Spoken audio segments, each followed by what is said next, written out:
Kirk, congratulations sa mga Thank you. Okay. nabot mo dito sa LMR. I'm very proud of you. So yung question ko sa'yo, may pagkakataon ka bang nawalan ng pag-asa at paano mo muling natagpuan iyon? Yun. Yes.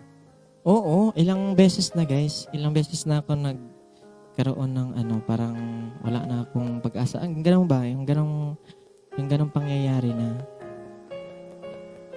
may kasi may dumating ako sa point na basta may nangyari sa akin and ayun, parang sabi ko, patay, parang masira yung career ko talaga dito sa ginagawa ko. Pero ayan, sa mga nakapaligid sa akin, maraming salamat sa inyo. Ayan, si Sir Benz, sila Mami, yung mga nakinig, maraming salamat sa inyo. Kasi sila yung nagbigay ng inspirasyon sa akin na magpatuloy ako.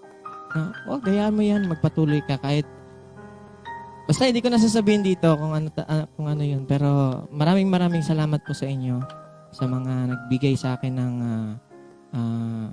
sa mga nag-advise sa akin noon na pagpatuloy ang dito sa LMR. Thank you so much. Yes, maraming salamat, Queen Rene. Ayan, para maliwanag, no, yung kwento ni Kirk ay nagkaroon siya ng isang matinding problema na nahusgahan siya ng husto. Pero ako at iba pang mga tao na nakapaligid sa kanya ay nagtiwala sa kanya at ipinagpatuloy ang paniniwala sa talentong mayroon siya. Kaya mahalaga yung magkaroon ka ng mga mabubuting tao at totoong tao sa paligid mo, Kirk. O kahit sino man sa inyo lahat. Piliin ang mga taong nakapaligid sa inyo. Hindi lahat ng mga taong nakaharap ninyo, nakangiti sa inyo ay totoo sa inyo.